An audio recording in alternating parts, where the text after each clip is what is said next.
Hey, Ted, Hey, what's the difference between a surfer and a large pizza? A large pizza can feed a family of five. ah, I am so goddamn poor, nothing gets me up anymore. I am so old and jaded, overblown and overrated. So give me all your stuff, give me all your stuff. Everything is never enough. Give me all your stuff, give me all your stuff. Give me, give me, give me, give me, give me. I want your stuff.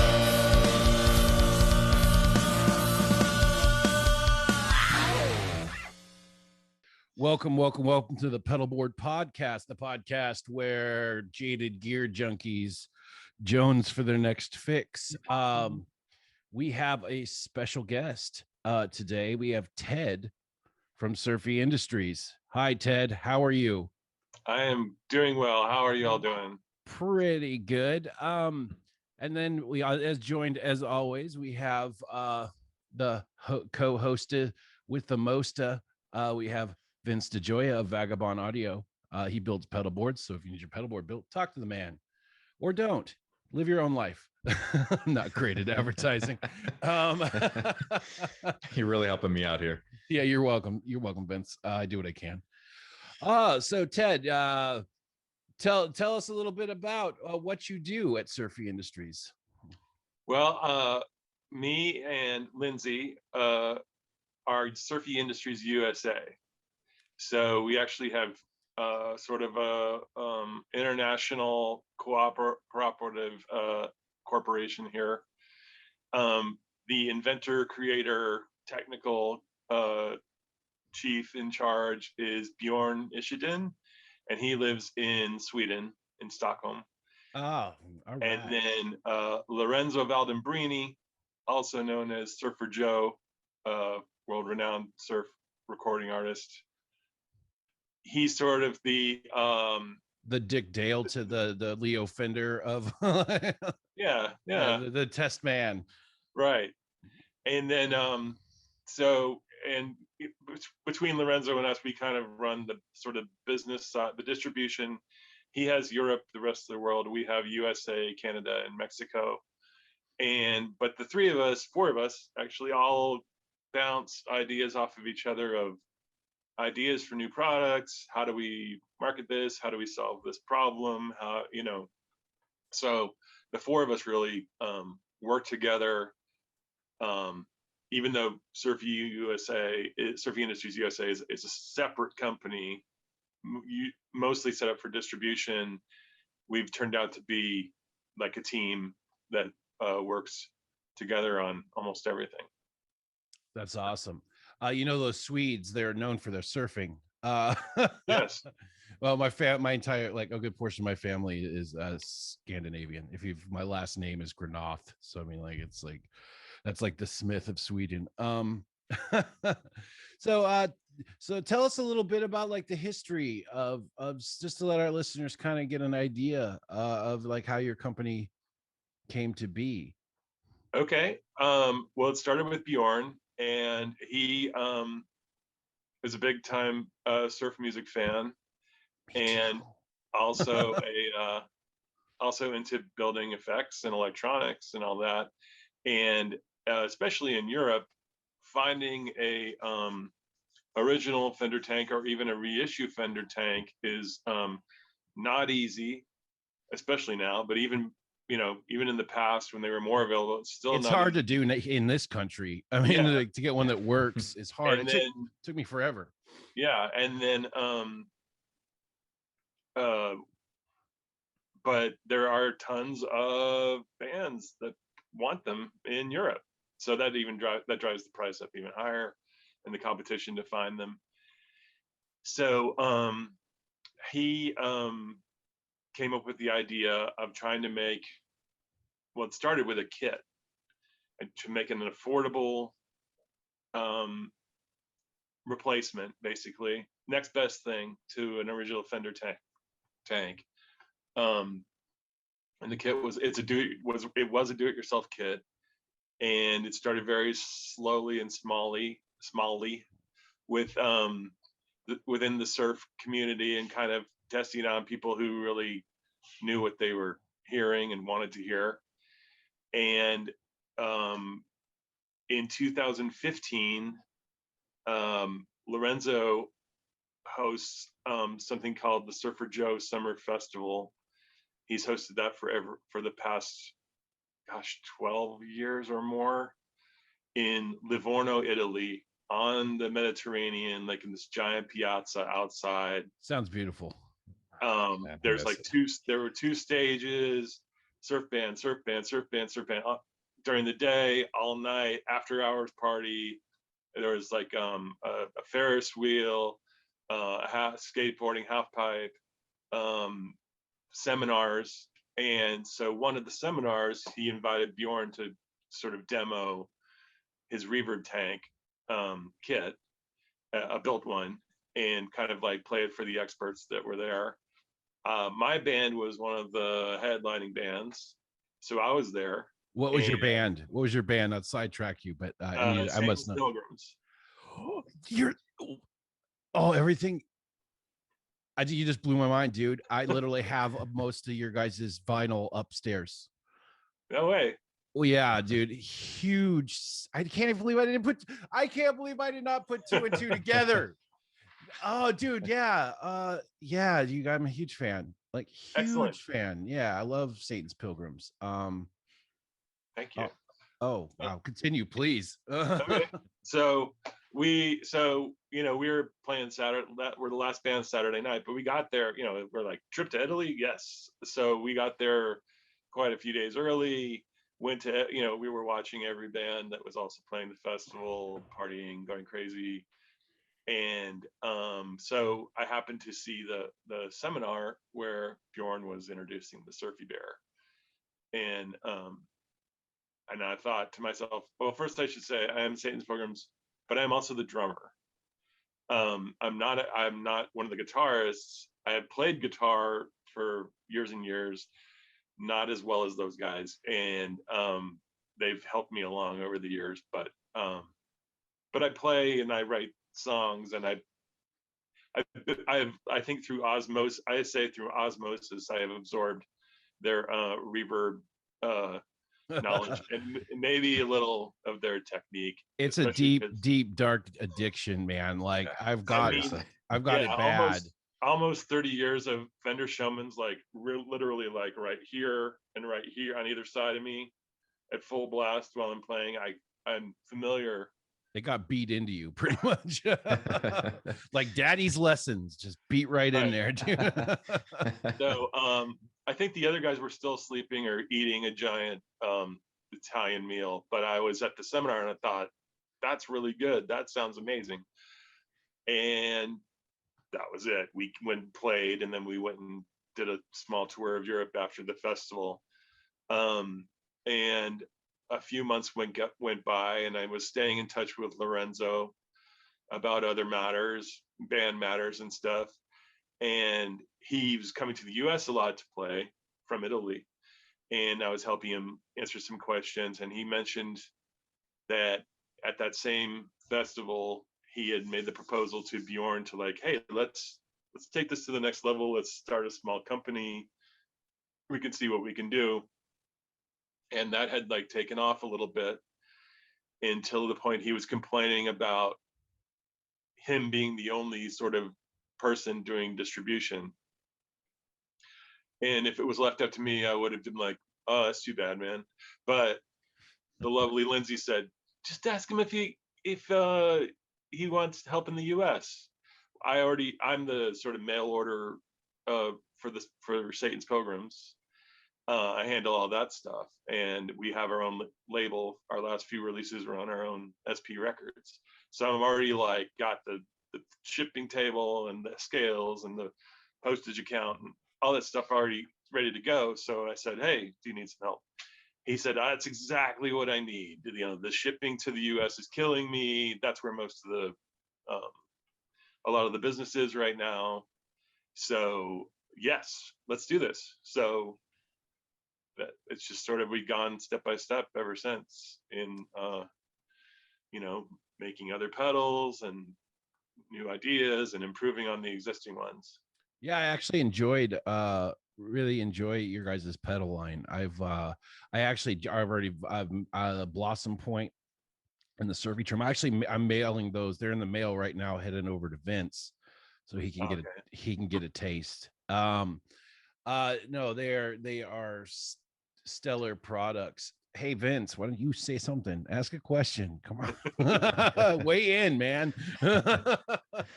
I throw him under the bus half the time. So it's all right. I still love you.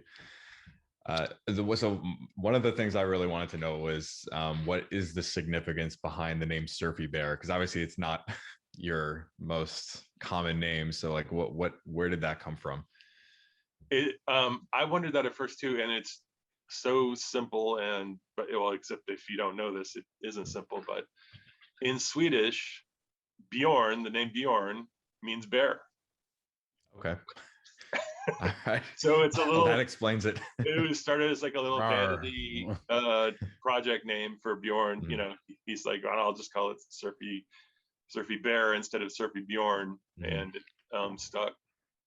Okay. It's catchy, it's marketable, and it makes a fun sticker. And cuddly, hopefully. It's cuddly.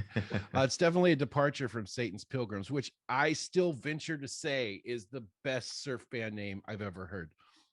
Oh, well, yeah, it's perfect. There's the kind of thing where, like, if you stick around long enough, people get used to you or used to your name. Like the first 10 years, depending on where we started in Portland. I mean, we're a Portland band, so there was usually no problem. But we played Huntsville, Alabama, or places all over the South, or Salt Lake City, and people would tell us like, I love you guys, but my parents won't allow your records in the house. So I have it on cassette, and it just says SP or something, so I can sneak it in the house.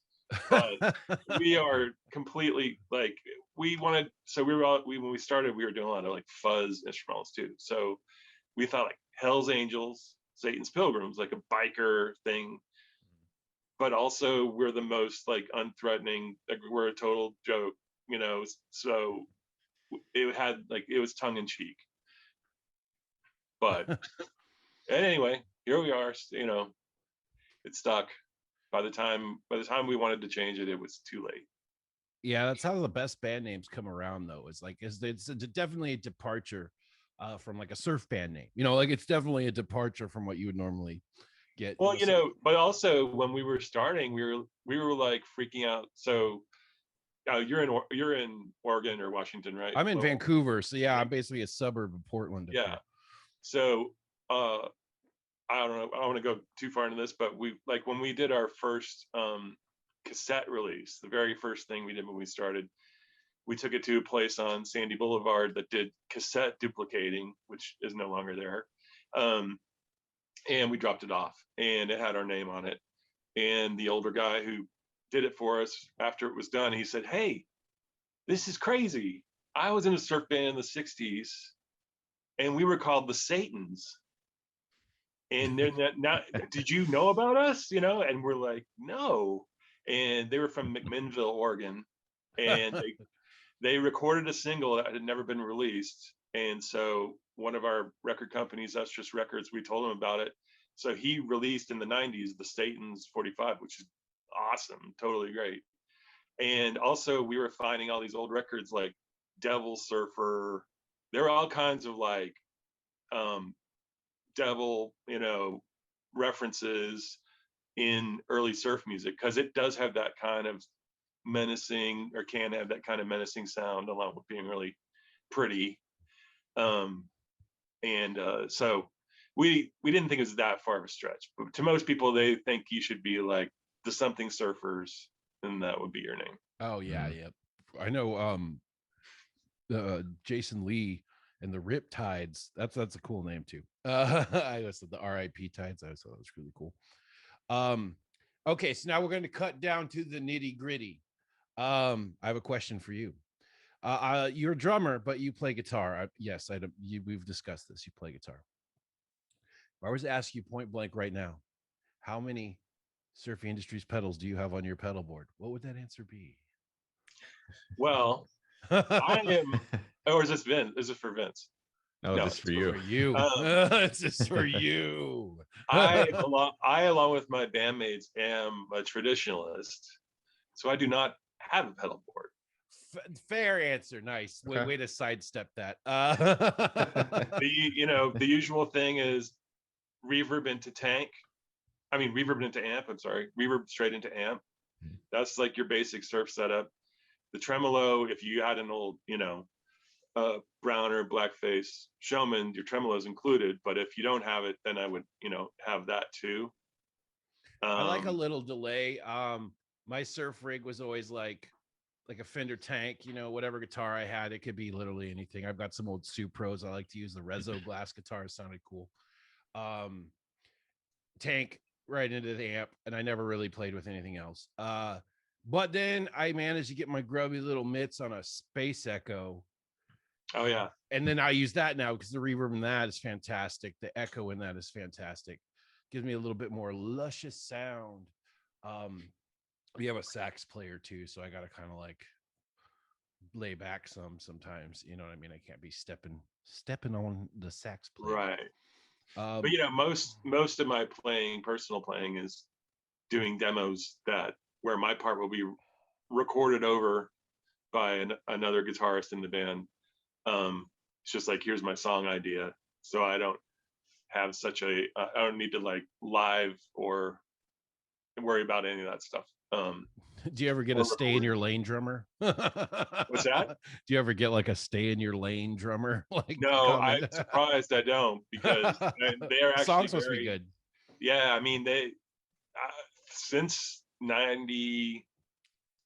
starting around like 95, 96, I always make an appearance on our albums, not because I really want to, because they're so supportive and like, they're awesome. like, oh, it's just like he's got that rhythm track nailed. Like, I don't want to learn that.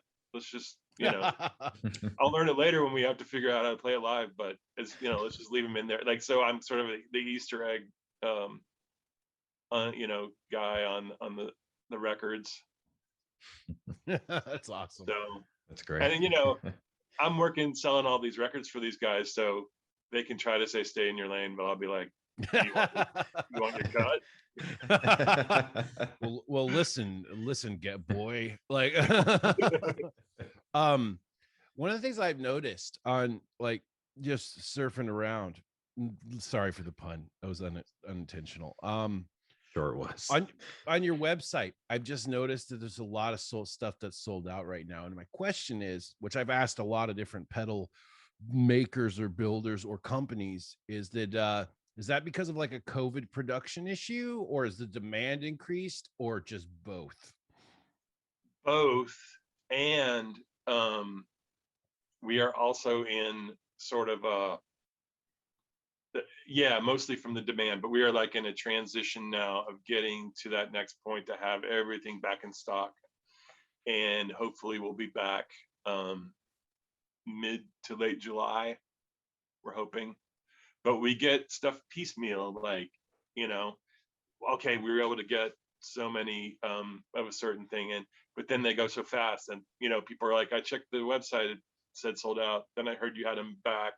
Then I went back to the website, said sold out again. Like, yeah, you got to kind of you got to jump. Yeah, we're adding more stores all the time. So that is another part of it. We went from, in the US anyway, we went from mostly direct sales and having a few stores who were great. And it was very tough breaking in and getting in with shops around the country. And then they started almost everybody that contacted us asking to be, I had contacted 6 months to a year before with no answer. But then they come back, hey, we'd love to carry your stuff. And so you just kind of, and that's understandable. They kind of want to know that there's an audience out there for your pedals. Oh, for sure. I mean, like, I've gotten a chance. The first time I got to play one of your guys' reverbs was actually right in your face. Yeah, When we were I we were remember it well. at a pedal expo, and it was just ridiculously cool. And then subsequently I've gotten to try more stuff.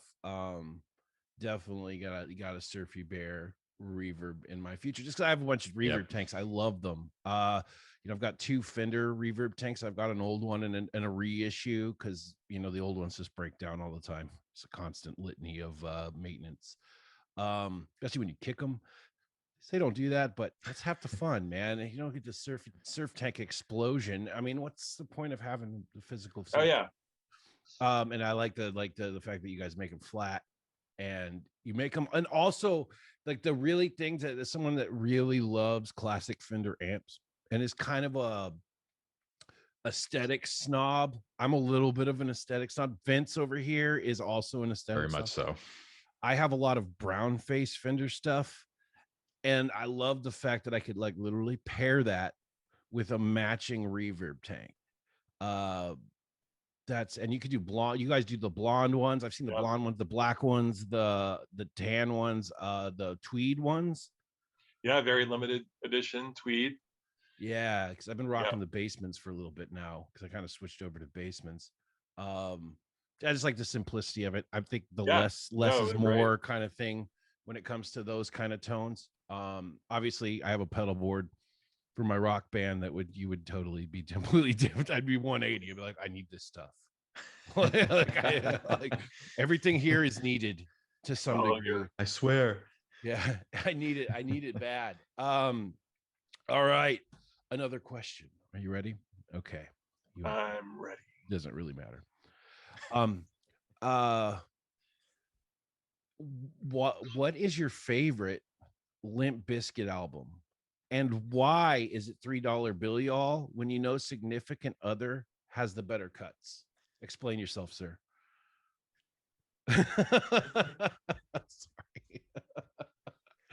I got him thinking. And out of left field. Out of left field. The one with the guy on the cover. I don't know. Well, his significant other had break stuff. I mean, the correct answer is no Limp Bizkit album. I was trying to be nice. I love Limp Bizkit. You guys are a bunch of haters. And that's what's wrong with you. I just have no familiarity with them, but I don't. So I won't say I'm a hater, but just give me something to break. Okay, so like you guys is there anything new coming down the pipe? Anything like new and exciting that you can discuss without getting into trouble? yes, we have something like very timely. Just hold on one second. Yay. Yes, we're getting some goodies. Nice. Dealer, I love it. Yes, This is just in the past couple of days, and we are just starting to unroll these very slowly. They take time. So first I'll say, for people that don't know, people call them reverb tanks, and one of the reasons they call them that is because inside is a tank or a pan, which is like a metal tray with springs running down it. And here is one. Here's an example. Standalone reverb tank. Standalone reverb tank without the driver from Fender or from us that makes it sound right. But it sends your signal down these springs and gives it the reverb effect. So when Fender first released the reverb tank, they started off using a company called Gibbs, who these first early pans came from Hammond organs. Like when Leo Fender first built the first reverb tank, they were trying to use it as a vocal effect to give it like a cavernous sound for Dick Dale's singing, because he was a singer before he was instrumental. It's good that he switched back to guitar. Well, but then he switched back to singing a lot more. But anyway, King of surf guitar. That's right. So because he wanted to be Elvis basically, so he needed some help on the vocal, and that didn't work. It was too washed out or something for the vocal. but then he gets the idea to plug the guitar into it, and the rest is history. So those early Fender units came with Gibbs, and then they switched and they began to use Accutronics, which you may have heard of, and they used all of those the rest of the 60s. And then the reissue tanks also have Accutronics, same model and size and everything as the old days. But as things go, we noticed in the last couple of years that the tail of the reverb on the same model make Accutronics pan was getting longer and longer compared to the old ones. So we it's been a long process, but we went to Accutronics and said, can you make them the old way, or at least closer to the old way? And so now we are unveiling the Surfy Pan. Yeah. So, because, you know, especially with it, and it doesn't have to only be surf players, but we've had a couple people say, you know, when I really turn it up and I'm doing, you know, so everybody wants this stuff called drip, right? Of course. Like they hear the astronauts and they hear that, you know, Yeah, the which drip is basically important. basically a percussion instrument. But then, and that's with, you know, and you got your dwell cranked up and everything. And then, but then they're like, when I go to play chords or a lead, it's lost in the wake, you know, it's too washed out. It's too long. There's definitely a balance to be struck there. Like when you're playing in the format of a band and you're playing with like really Yes. washed out surf tones, I there's mean, definitely a balance to be struck. yes. And, you know, and part of it is, well, that's the reason the astronauts had 3 guitars, because that one guy just went because he had, if he tried to play anything else, it would have been lost. But it's a way to demonstrate how the difference. And then we're talking like milliseconds too. I mean, this is very like cork sniffing, you know, surfer Cork snipping. Oh, I like that. surf That's guitar. But it is detect, you know, if you know what you're listening to, it is detectable. And so we, you know, we want to be as true to those original. We have no qualms saying we are inspired by the Fender tank. We love the Fender tank. If you can get one, get one. You know, we're not trying to pretend that we are the, you know, the end all be all and the answer. We're just trying to fill the need, as Fender is no longer making them, and they're through the roof price wise. Yeah, there's also another warning as a being an avid Fender tank owner and having been so for some time and use them in a professional like live setting. I will tell you this, they sound great. They're awesome, but my God, they are finicky. Yes. They are very finicky. I mean, like I've had to walk over because like, you know, like the little RCA heads they have on there. And it's like, the first thing I do when I get any Fender or I get any Fender reverb tank is those go. That's it. I mean, I'll put them in a bag somewhere and label them and put them in a toolbox, but the RCAs come right out. I get some like real high quality RCAs in there. I've been putting like monster RCAs in there because they're just really high quality and the connections are tight. But I cannot tell you how many times I've had to come over and smack that thing to get it to like start working again. Yeah. And then you have the tubes, and if you're traveling, if you're touring or whatever, yeah. I mean, this is perfect. And this you can throw in a suitcase, even the big ones, you know, the full size SurfyBear, and then the compact you can throw in your, I don't know, your fanny pack. I really like the old school styling of like the bigger model. I love the fact that you guys actually take the time to like Tolex it, and it's just it looks good. It is good. There's definitely one in my near future for sure. Yeah, we're both the biggest tone junkies imaginable, and like especially for old school stuff.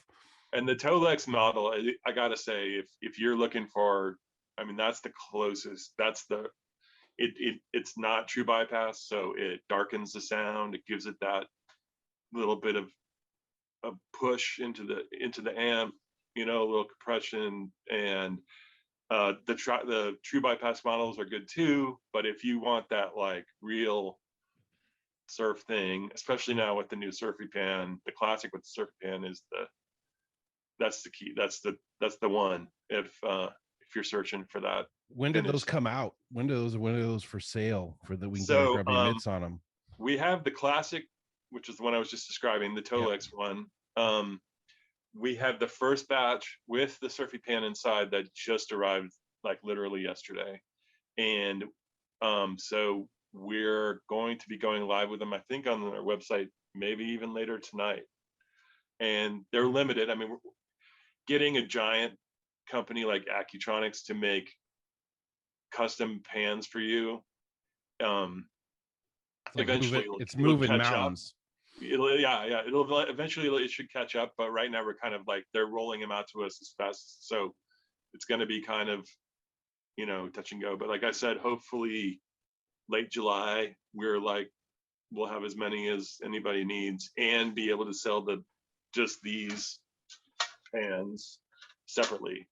So I just picked up like a hot rod DeVille, and I had a friend of mine do the basement mod on it, where he basically ripped it out and he turned it into a basement in a very convenient package. It's a 410 basement. I prefer 10-inch speakers. Don't know why. Just it's your ear. Your ear loves what your ear Yeah. loves, and there's really no rhyme or reason to it. And that would be cool. That'd be a cool addition to it. Put like a better, because the reverb is a little lackluster in that thing. Not that I ever really use it though. I mean, like most of the time it's off because I've got like a tank in front of it. I do it. Yeah. I use it for, like country gigs. I get this. I used to play country guitar in studios, so I get these like gigs here and there where I show up in the studio and I'm just like, "What do you want? You know, what you guys need?" They'll throw a chart in front of me or something. We're like, "All right, whatever. Let's do this." But Yeah, it's the onboard reverb on those old on those amps is good, but there's nothing like the outboard just pushing it into the whatever amp you're coming in, you I know. love the just way very it colors it lackluster. too. I love the way that the outboard reverb units. There we go. There it is. Outboard reverb unit There you go. Yeah. being official now. I got called out. ORV. No.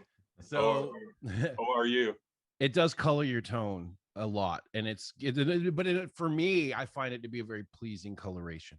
Oh yeah.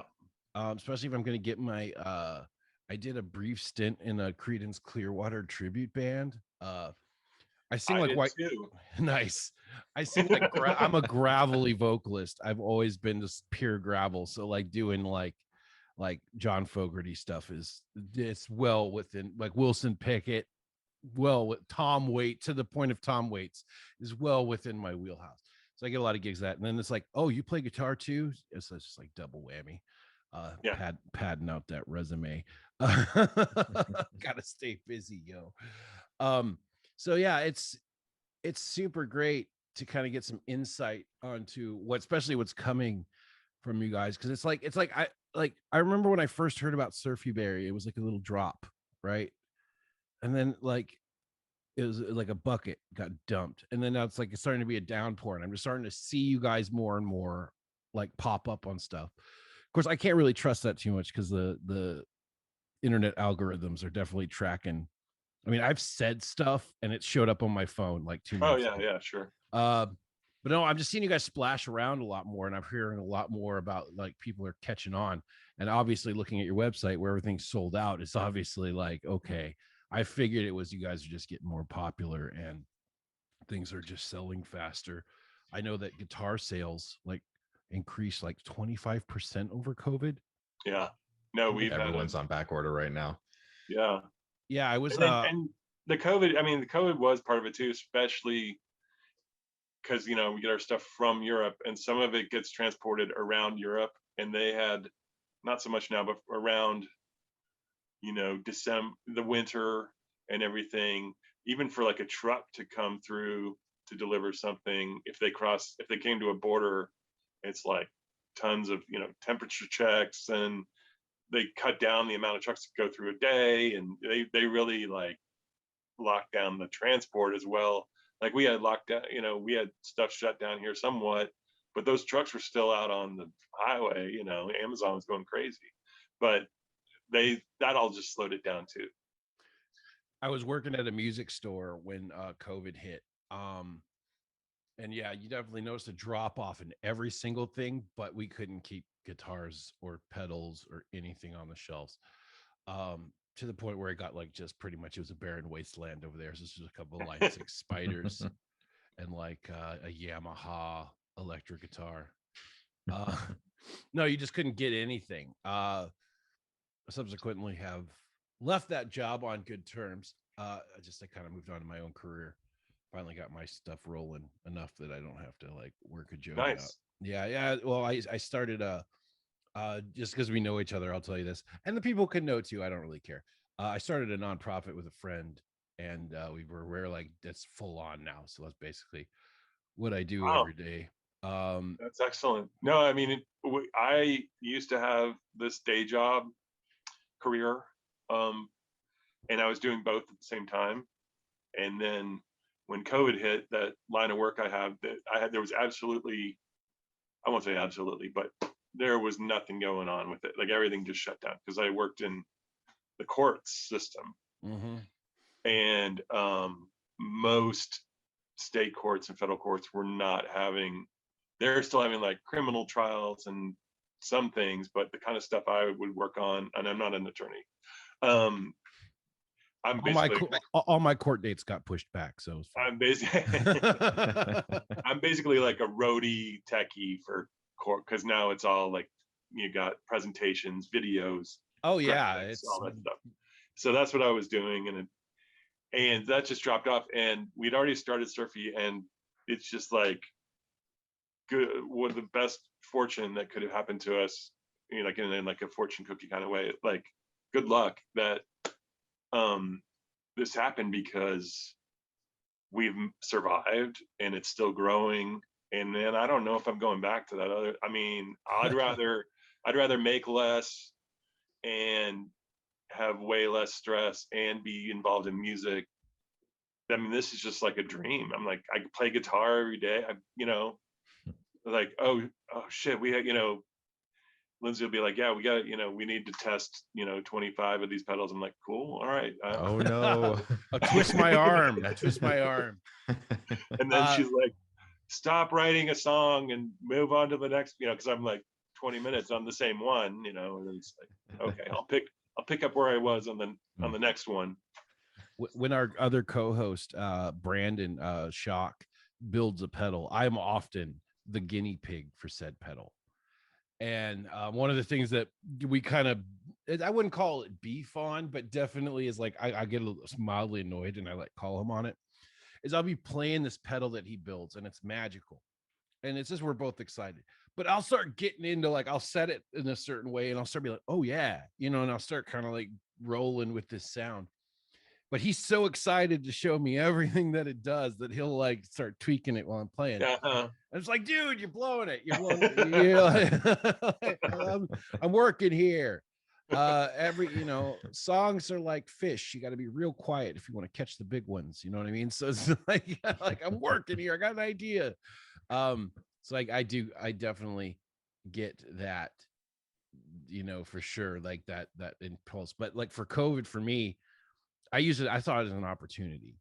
I wanted to take my work, and I was like, at that point, I started having like these weird, I don't know why, these weird anxiety attacks. Retail was grading me down to nothing, because you just can't stand up for yourself like you normally would in a retail job. People just come in with their bad moods and their bad days, and they just lay it on you.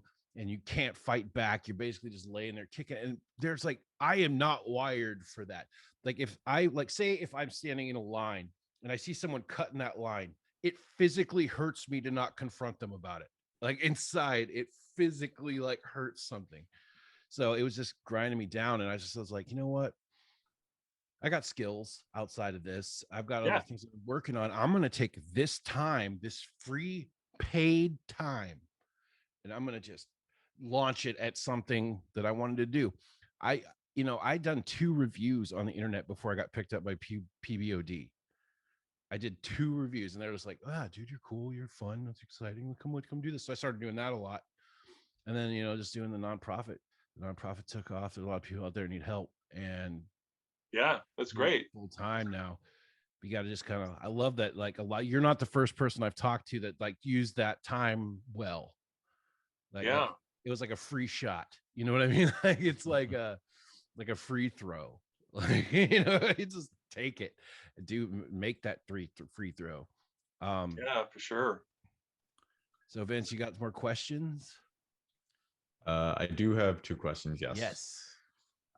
So obviously the classic was, I'm sure, built side by side with the old Fender tanks. As far as like the rest of the pedal line goes, were they all kind of like a 1-for-1 with whatever they're based off of? Like, did you have them all side by side with the original unit and then go from there? Yeah. So, well, what we call the metal, which is the more affordable large pan reverb unit, but basically a giant stomp box, so you're not paying more for the wood and the Tolex, and that's the one that we decided to do as true bypass. So that's more geared towards maybe not someone who plays hardcore surf, traditional old surf guitar, maybe plays more modern surf, or plays anything else, like, or just wants a good reverb, just wants a good reverb. Just wants good reverb. And I should say, like I think, I don't have any data to back this up, but I think we've sold more to non-surf guitar players than surf guitar players. Like all the surf guitar players that want it, they probably got it, or there's, you know, and they'll still keep their great support for us, and they kind of helped us get started. But we get, you know, there's a woman that plays harp through one. You know, she plays like brunch gigs with her harp, and she like loves the reverb, and so other instruments or other completely different kinds of music, or just like all around player, they want to have reverb on their board, and they'd rather have the spring analog. And then the compact reverb, which I have one right here, which is smaller, believe it or not, than the classic and metal. This has the shorter pan in it, but with 3 springs in it. So this is more like what you'd find, closer to what you find in a Twin or a Hot Rod Deluxe, you know, those onboard tanks.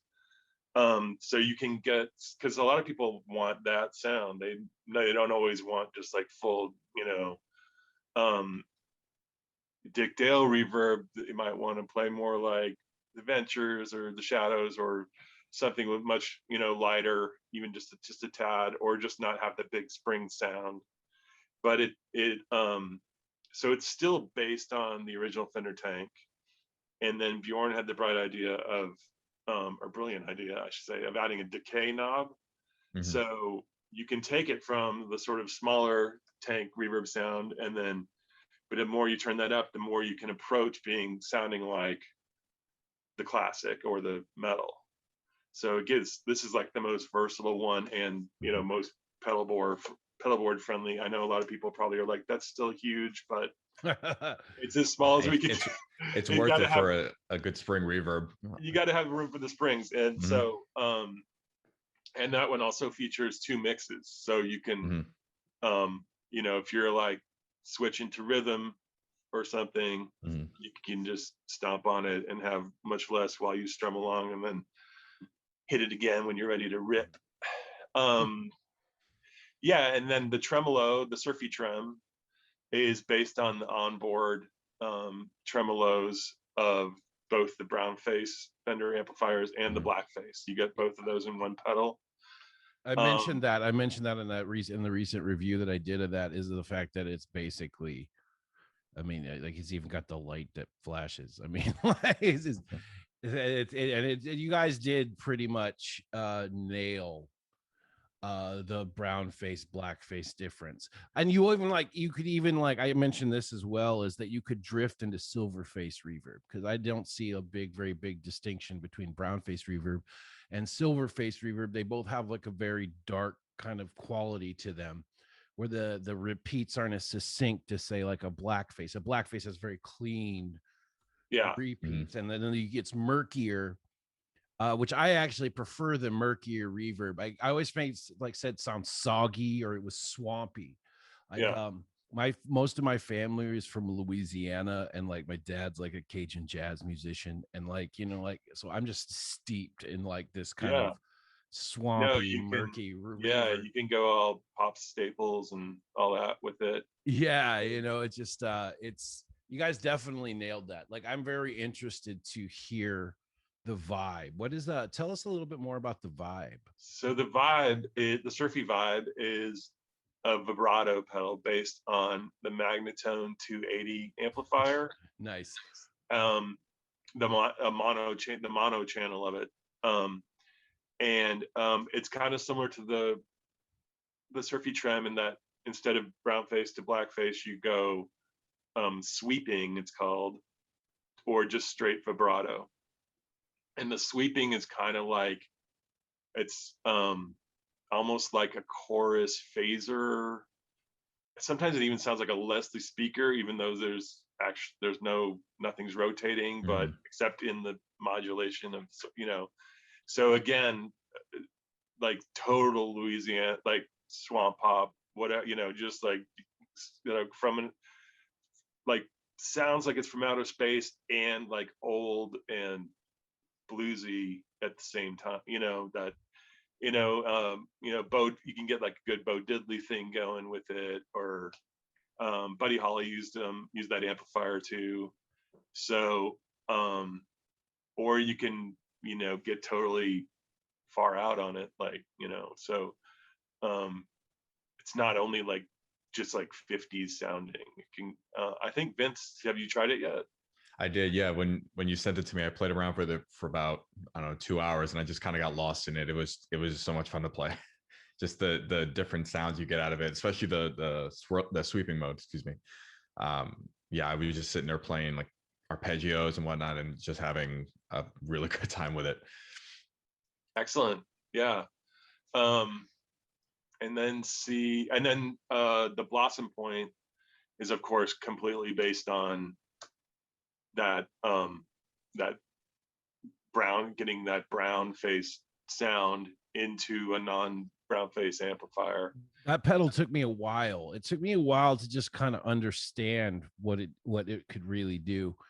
And what I kind of figured out over, like, it took me, I just played it over and over again. I was like, because one of the things when you're reviewing pedals, for those of you guys would be reviewers out there and guys that do it, you'll understand this, is you have to kind of understand the pedal. I mean, so because you have to describe it to others, not only by playing something that will demonstrate what it does in a way that is audible, you also have to be able to like pontificate about it and explain in a way that makes sense. And yes, it definitely does brown face anything you throw it into.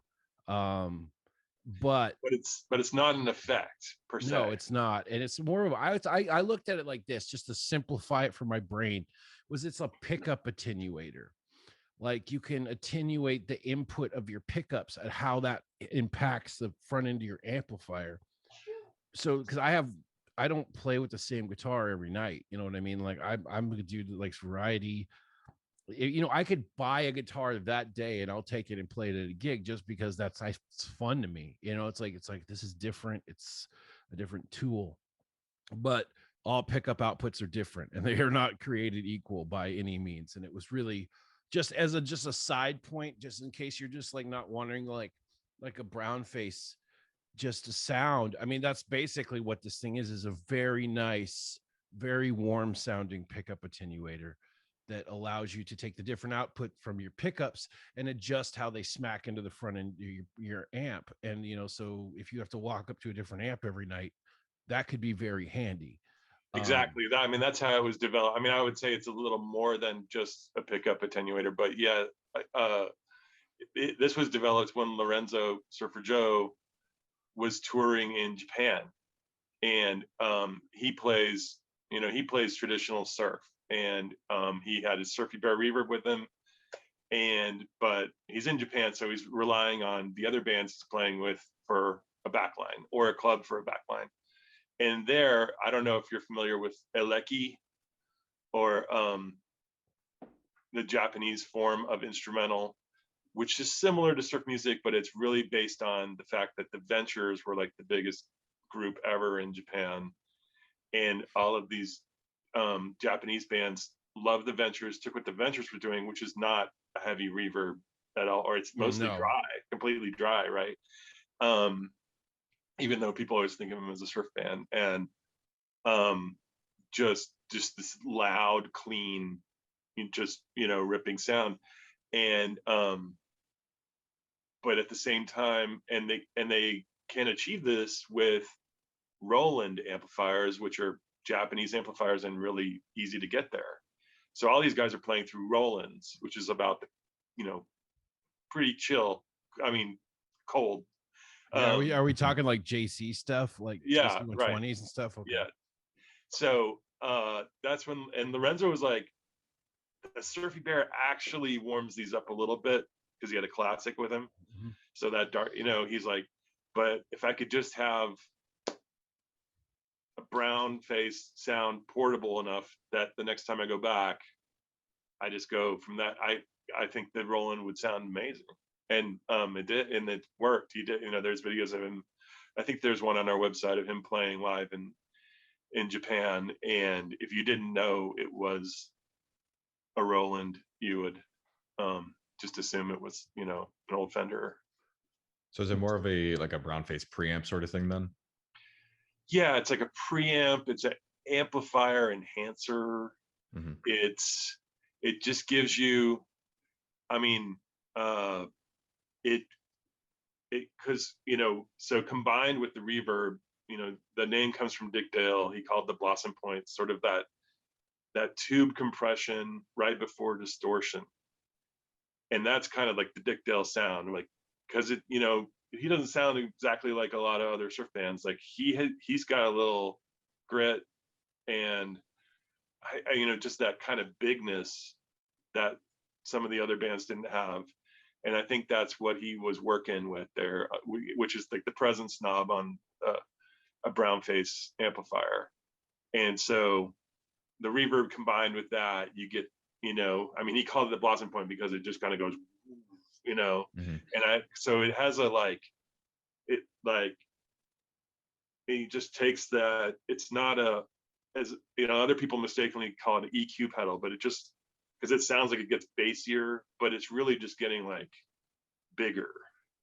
Okay. Yeah, that's a good description too. I was just trying to equate it to like the John Everyman, like anybody that has a pedal board that has to walk up to a backline that Sure, don't know. yeah.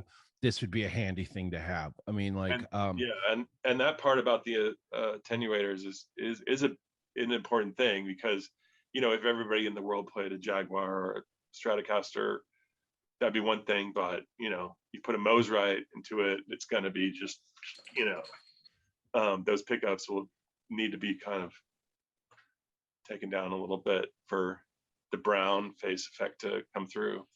yeah, it's just making any amp that you sound just sound that much more better.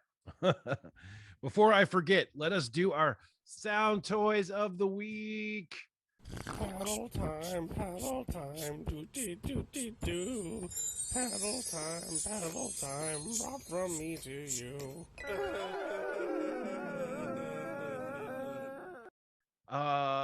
I don't want to forget that. So we were just about did, and I just remembered it. Like, oh wait, we still got something to do.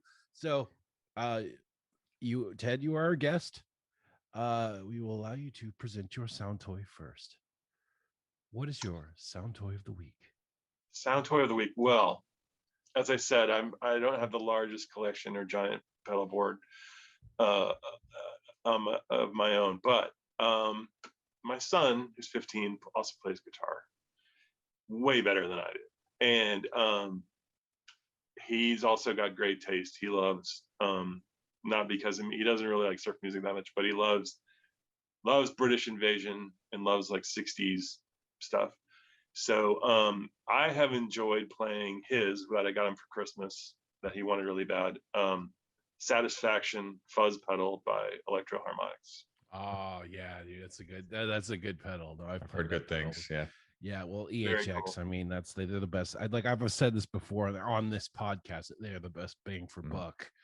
Yeah, can't go wrong with the EHX. price is great, and it, I love. There's this one song called "Hang Up" by the Wailers, who are from Tacoma in the '60s, but great fuzz song, and that's the one I was like, okay, let's see if we can get this going. And within a couple 20 seconds, I was able to get that. Oh, this is it. This is Hangout.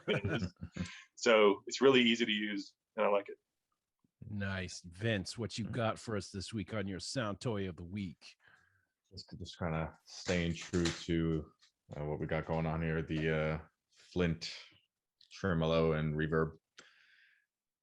I feel like this pedal needs no explanations. You know, some of the best amp tremolo and reverb you're going to get, next to SurfyBear, of course. Oh, he's kissing butt now. Duh. Best digital. Yeah, Yes, best yes. digital. Yes. Distinctions, sir. Distinctions are the world. I have something. I'm just gonna kind of go a little bit in the fuzz realm too. We got sent this for a upcoming project that we're working on called the worst pedal board in existence. We have gathered the worst of the worst, the thirsty worst of like pedals in existence. I mean, we've dug deep, we've tested hard, blood, sweat, and tears have gone into this, but we could not do this pedal board without this pedal. And I'm just going to show it. It's the Mattoverse Air Trash. It is the best, worst fuzz pedal you have ever played. It was designed to sound like the shittiest fuzz that has ever been. And he nailed it on the head. It is a product that is as advertised. You don't have to be the worst to like Mattoverse. Air Trash, you just have to be the worst to be Mattoverse Air Trash. Nailed it on the head.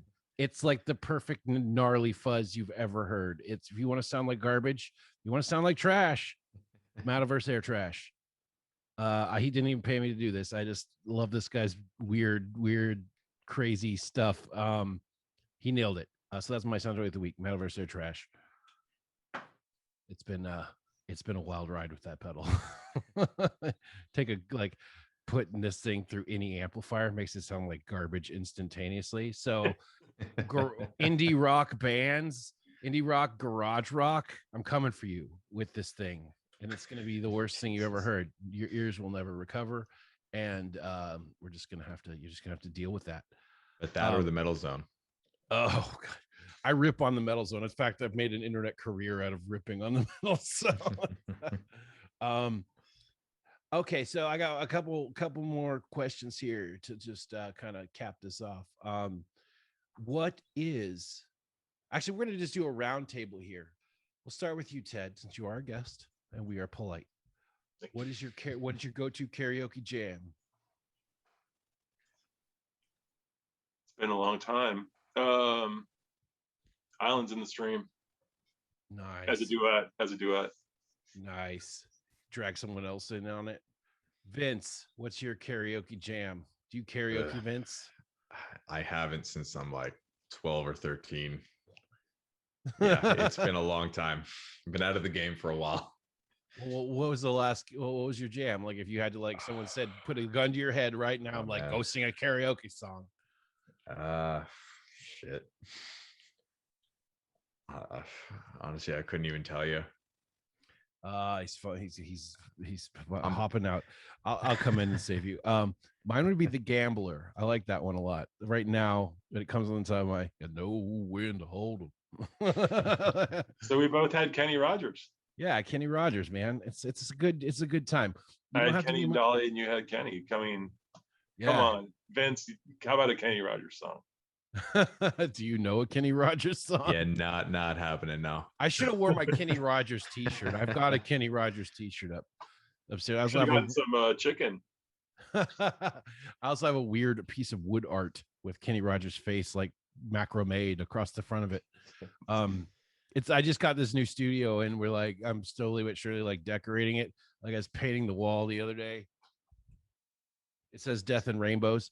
And then but yeah, that art's gonna go right over here somewhere. Maybe I don't know. I'm gonna put it in here somewhere. Let's see here. Okay, here we go. One more little quick question. What would you say are like your top 5 like desert island records. I don't make you choose one because that kind of really just slims the focus, but like top 5 like desert island records, the only 5 records you could ever listen to again. And sub question, how many of them are surf records? They're all surf records. I doubt it. For me? Yeah, for you. Okay. Jeez, I have a lot of records. This is gonna take me. But I'll just. I just want to say I will change my mind 30 seconds after I say these. That's the fun part about this question. It's always different. Okay, I'll say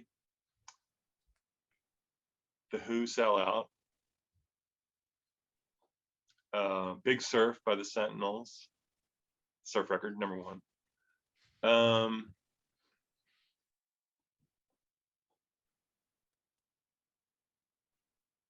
I'll do something more modern and just shout out to one of my Portland homies, Colfax Avenue by the Delines.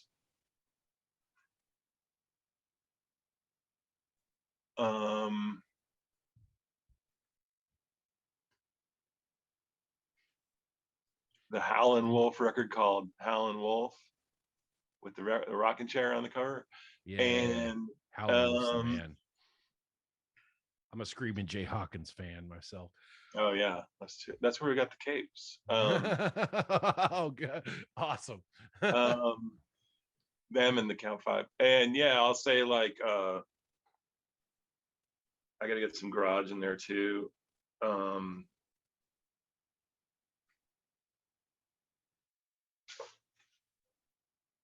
Can they be compilations? Sure. No, just sure, dude. Okay. Pebbles number 10. All right. I know what Vince's answer is. It's going to be 5 copies of Californication. You know me so well. No, Vince, I'm curious now. You've just teased my curiosity. What is your top 5? You know, this can be just like you said, like Ted said, this could be as changeable as the weather. Top 5 desert island albums.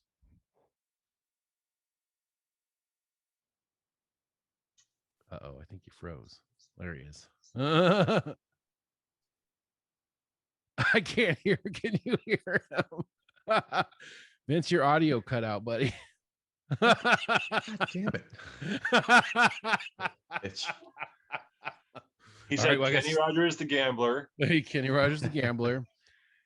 Can you hear me now? He knows when to hold them. He knows when to fold them. You know what I mean? Shut the fuck up.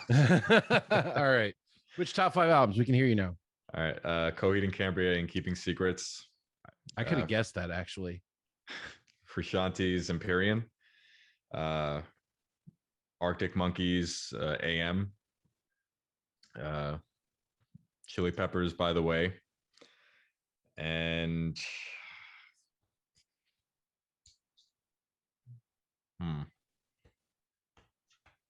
Uh-oh. Californication. No, I'm not resorting to it. I'm not doing it. No. He's a Frusciante head. He loves John Frusciante. Limp Bizkit. Limp Bizkit. Significant other, right? You know what? I'm gonna go ahead and out myself on this one. I'm a Coldplay fan. All right. Oh, Coldplay X and Y. Okay. Well, dude, I am not going to judge anyone based on musical taste. If you know that about me now, I might flick you a little shade here and there about it. But well, I always get shit for being a Coldplay fan. I like it. Whatever. Gosh, for me, this is in no particular order, obviously. And just because you're a member of one of the bands that's on this list has nothing to do with the fact that it's on this list. It would have been on this list regardless. And you told me I was the ass kisser. No, you don't even realize I've had to buy this album 3 times. I just burn it out. Well, the first time I didn't have a record player of quality and it just kind of ate it up. Sure. And then I ended up giving another one away to a friend because he just loved it. And then I obviously bought another copy. First up, Merciful Fate's Melissa. This album just spoke to me as a child. It was amazing. Psychsploitation. That's a Satan Pilgrim album. I love that record. I just spin it over and over and over and over and over. And it just It's like when I'm doing stuff around the house too. It's like my good. Like I'm just gonna put this on and chill and do something. I listen to it when I play video games. Dead Boy and the Nice. Elephant Men. We Are the Night Sky. That's a Dax Riggs record. You know Dax Riggs from Acid Bath. Definitely super cool garage rock record. Just a 2-piece garage rock record. Just amazing songs. Everything's good. I could listen to that over and over. Tom Waits' Glitter and Doom. Just That speaks to you pretty well. Huh? Tom Waits, Glitter and Doom. And then Pantera's The Great Southern Trendkill. It's a real there should be like a hip hop record in there too, because I'm all over the place. Does Def Leppard make your list? What's that? Does Def Leppard make your list? Oh God, Pyromania. Yeah, I love Pyromania too. If it's got 80s synth drum machines, I'm in. I'm like, like I'm buying in. Give me the sell me. Here the was trying to tickets. talk shit and Oh yeah, I don't. Yeah, music is music, and the love of music is unto itself. So I just want to thank you, Ted, for being on our pedalboard podcast. Sorry we got sidetracked with a whole bunch of other stuff because it was fun and interesting. Why not? Thanks. Be sure to check out Surfy Industries. They got a website that's accessible. They got social media. Check all that out. It's surfyindustries.com. And then, Facebook at Surfy Industries. I did my research. And Instagram. Yeah, and Instagram too. Is it at Surfy Industries? Yes. Okay.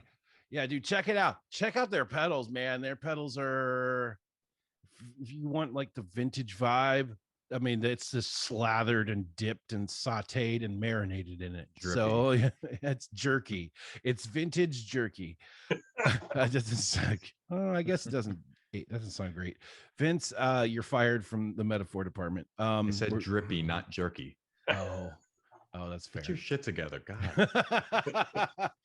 Oh, fun times. That's a good band name though, Vintage Jerky, or album name. That's my new. I want to change one of my 5 albums. I can't forget Vintage Jerky. I guess it's better than Vintage Milk. It's a fine year. It's a fine vintage. Just want to thank you for coming, taking some time out of your busy schedule to join us on this just compilation of crazy ridiculousness. Yes, thank you. Yeah, look forward to Vince over here. We'll be releasing a review very soon of the Surfy Vibe.